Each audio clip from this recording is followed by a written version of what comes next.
Halo, balik lagi sama aku Spicy Cookies. Kali ini adalah video yang terakhir untuk periode November 2019. Jadi nomor 26 sampai nomor 30. Nah, untuk abis November 2019 aku masih belum bisa memutuskan ngupload yang April Agustus atau langsung ke November 21. Karena bisa aja sih langsung November 2021. Tapi kayaknya mendingan aku ngupload yang tutasin dulu 2019. Dan kira-kira nih kalau 2019 selesai, apakah kita mau bahas yang periode-periode sebelum-sebelumnya atau langsung loncat ke 2021 gitu. Jadi masih agak bingung juga. Jadi kita lanjut aja. Nah, untuk nomor yang sekarang 26 itu kan berdasarkan data di video sebelumnya. Jadi ada data untuk nomor 24 sampai nomor 26. Nah, untuk nomor 26 itu yang ditanya adalah nilai ROE-nya. Nah, berarti kita harus tahu dulu nih rumus ROE-nya.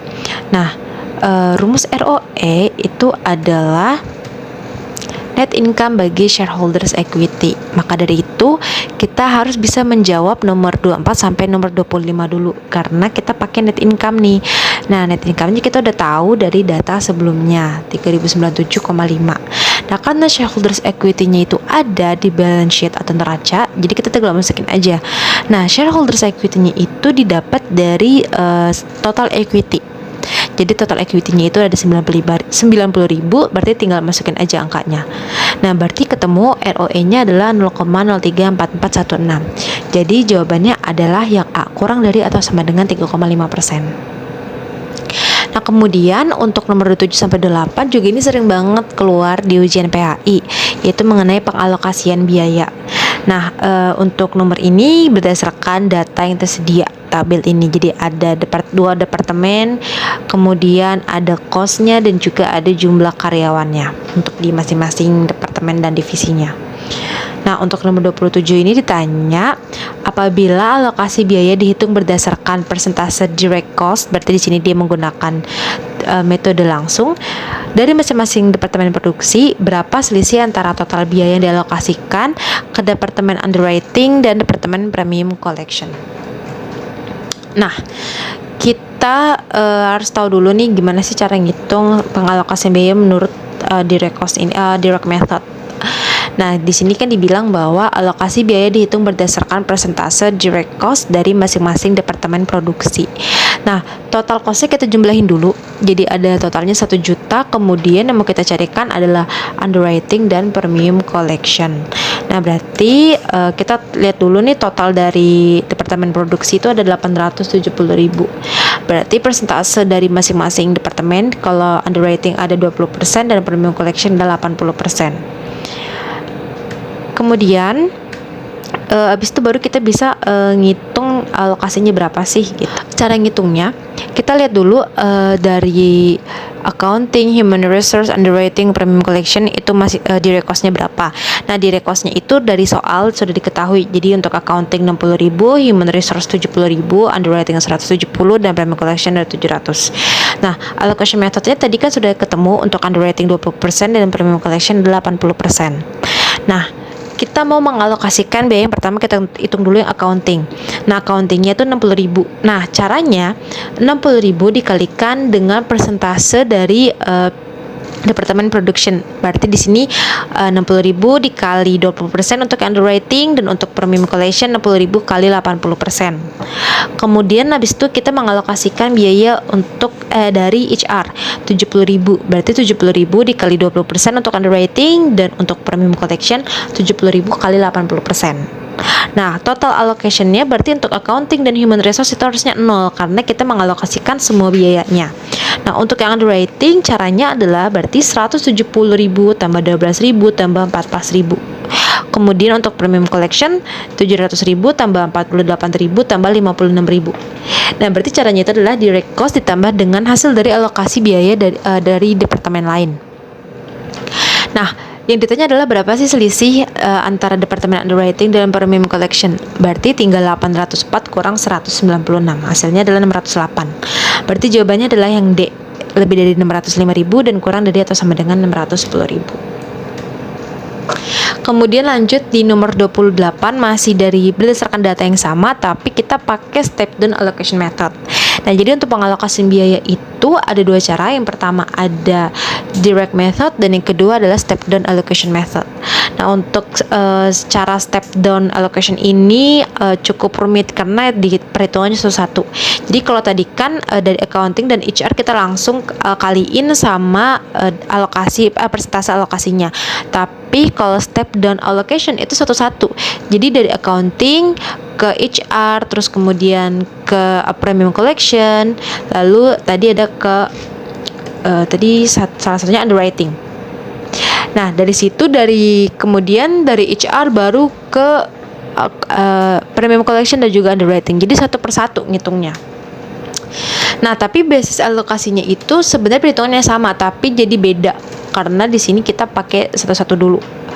Nah, biar menggambarkan, jadi kita lihat dulu di sini. Nah, jadi kita tahu di sini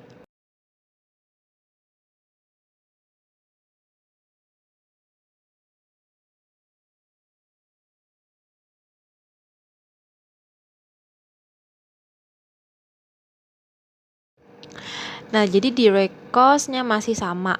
Nah, tapi kita hanya 3 departemen dulu aja nih. Jadi dari HR, underwriting, premium collection. Nah, kemudian alokasi base sudah tahu. Nah, kita mau mengalokasikan akuntansi. Nah, jadi 60.000 dikalikan dengan allocation base masing-masing departemen. Jadi total semua biaya jadi ada di sini 940.000.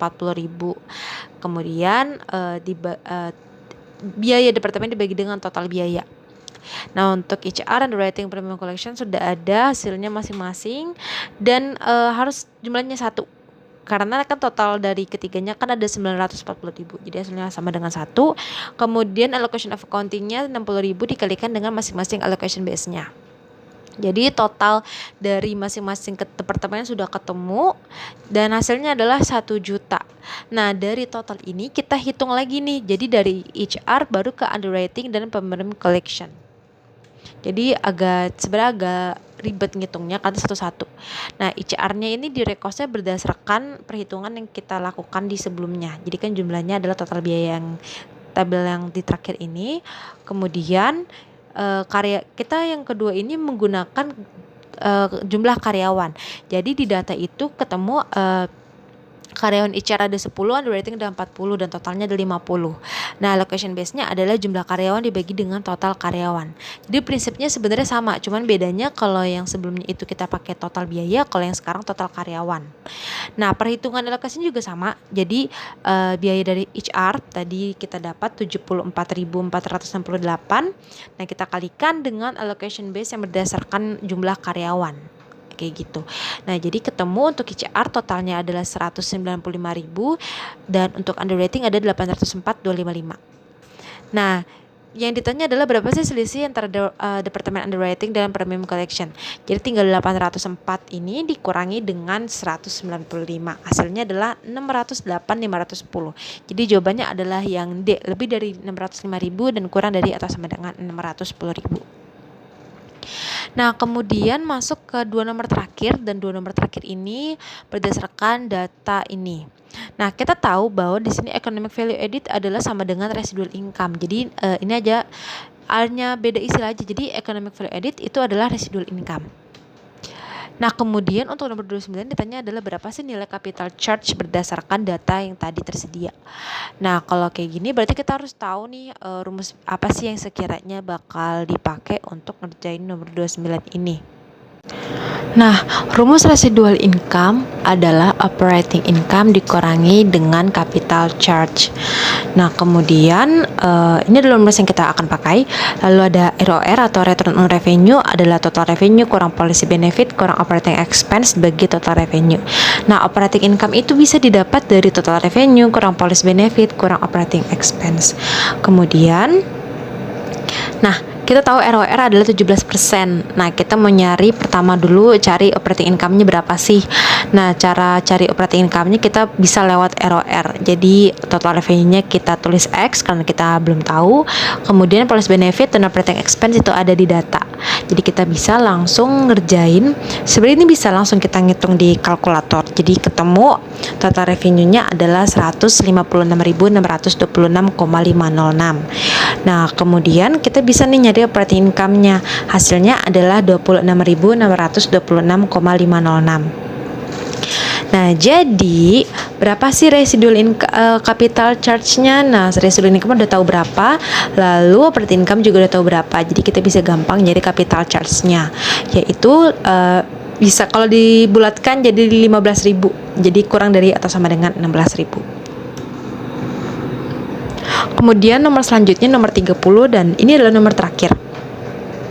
Jadi jika perusahaan berhasil menjalankan program cost saving dan dapat mengurangi 10% biaya operasional tanpa memengaruhi biaya penjualan dan controllable investment, tentukan nilai ROI. Nah, pilih jawaban yang paling mendekati. Oke, jadi kita ngitung dulu nih dari awal berapa sih operational income-nya berapa, karena kan tadi ada biaya yang meningkat sebesar 10%. Nah, ROI adalah operating income bagi controllable investment. Nah, di sini dibilang cost saving mengurangi 10% biaya operasional. Berarti 45.000 dikalikan dengan 1 kurang 0,1. Jadi hasilnya 40.500. Nah, berarti operating income-nya adalah seperti ini. Jadi 156.626 kurang 85.000 kurang 40.500. Hasilnya adalah 31.126.000. Nah, kemudian kita mau nyari si controllable investment ini gitu ya. Nah, caranya itu tadi kan residual income itu kita bisa cari lewat operating income kurang capital charge. Nah, capital charge itu rumusnya adalah minimum required rate of return dikalikan dengan controllable investment. Nah, karena kita udah tahu berapa sih capital charge-nya, kemudian nilai minimum required rate of return-nya ada di soal, berarti kita bisa nih nyari controllable investment-nya. Jadi capital charge itu tadi 14.999 sama dengan 14% kali X. Berarti X adalah 107.139. Nah, dari sini kita bisa langsung ngitung ROI-nya berapa, yaitu 0,2905. Jadi jawabannya adalah yang D, lebih dari 28% dan kurang dari atau sama dengan 30%. Baik, untuk video November ini sudah selesai. Terima kasih. Dan untuk teman-teman yang nge-follow Instagram aku yang di @spacykookies_ itu mungkin masih ingat atau mungkin sudah lupa, tapi aku akan reminder.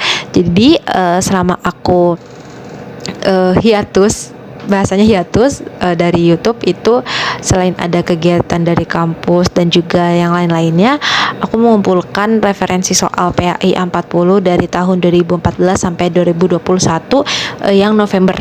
Kenapa dari 2014? Karena yang di awal banget di WPAI itu di 2014, jadi aku dapatnya di 2014. Dan kenapa awal banget sampai 7 tahun? Karena aku berkaca dari soal November 2021, ada beberapa tipe soal yang wah, ini nggak terduga banget keluar gitu. Jadi aku mau tetap ngumpulin dari 2014 supaya ya jaga-jaga aja, siapa tahu ada yang merujuk dari soal-soal lama kayak gitu. Dan soalnya akan aku taruh di Google Drive dan itu ada 200 lembar kayak gitu. Jadi teman-teman bisa ngeprint masing-masing atau juga bisa mengunduhnya. Jadi itu free buat teman-teman. Jadi terima kasih sudah subscribe aku. Ini aku kaget banget udah 140 pada saat aku bikin video ini. Jadi terima kasih teman-teman atas supportnya, dan share juga ke teman-teman lainnya yang mau ikut ujian A40. Jadi bisa banget nonton video-video aku. Dan buat teman-teman yang tiba-tiba ada buku kayak gitu kan, biar nggak ketinggalan update, bisa follow Instagram aku @spacykookies_. Dan buat teman-teman yang nanya-nanya juga bisa lewat DM IG dan juga bisa lewat email. Emailnya ada di description box dan link drive-nya juga ada di description box. Jadi terima kasih teman-teman.